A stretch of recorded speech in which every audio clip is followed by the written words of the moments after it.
ಯಪ್ಪ ಏನ್ ಗುರು ಇದು ಬೆಂಕಿ ಕಂಪ್ಲೀಟ್ ಜಾಸ್ತಿ ಆಗ್ಬಿಡ್ತಲ್ಲ. ಇಲ್ಲ ನೋಡೋಣ, ಅವಾಗ್ಲೇ ಎಷ್ಟಿತ್ತು ಕಮ್ಮಿ ಇತ್ತು ಅವಾಗ್ಲೇ ನೋಡ್ಬೇಕಾದ್ರೆ. ಇವಾಗ ಭಯಾನಕ ಜಾಸ್ತಿ ಆಗ್ಬಿಡ್ತು ನೋಡಿ. ಅವ್ರ ಫೈರ್ ಇಂಜಿನ್ ಆಕ್ಚುಲಿ ಕೆಡ್ಸೋದ್ರು ಎಷ್ಟೊಂದು ಆಗ್ಬಿಡಿದೆ ನೋಡಿ. ಇದು ಅಲ್ಲಿನ ಟೈರ್ ಇದೆ ಅನ್ಸುತ್ತೆ ಅಣ್ಣ, ಅಲ್ಲಿ ಟೈರ್ಗಳು ವೇಸ್ಟ್ ಇರ್ಬೇಕಲ್ಲಿ. ಯಪ್ಪ ಯಾವ್ದೋ ಬಾಂಬ್ ಹಾಕಿರೋ ಥರ ಅನಿಸ್ತಾ ಇದೆ ಇದು. ಹೊಗೆ ನೋಡಿ ಹೆಂಗೆ ಹೋಗ್ತಾ ಇದೆ. ಶೇಟ್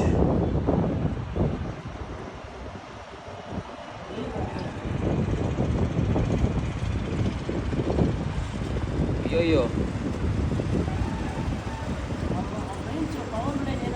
ಅಲ್ಲ, ಅದೇ ನಾನು ಅನ್ಕೊಂತಿರೋದು. ಲೈನ್ ಎಲ್ಲ ಇದೆಯಲ್ಲ, ಅಲ್ಲಿ ಕಂಬ ಇದೆ ಪವರ್ದು. ಅಲ್ಲ ಆ ಕಡೆಗಿದೆ, ಓಕೆ. ಈಟ್ ಹೋಗುತ್ತಲ್ಲಣ್ಣ ಲೈನ್ಗೆ. ಹಾಂ, ಅವ್ರು ನಂದಾಬಾಯಿಗೆ ಹೇಳ್ಬೇಕು. ನಂದ ಬೇರೆ ನಿನಗೆ ಫೋನ್ ಮಾಡೋದ ಅಲ್ಲಿ ಜಾಸ್ತಿ ಇದೆ ಅಲ್ಲಿ. ಆ ಮನೆಗಳು ಪೂರ್ತಿ ಇದೇ ಹೋಗಿದೆ, ಫುಲ್ ಸ್ಮೋಕು. ಈಗ ತುಂಬ ಚಿಕ್ಕದು ಅಂತಂದರೆ ದೊಡ್ಡದೇ ಆಗ್ಬಿಡ್ತಾವೆ ಫುಲ್ಲು.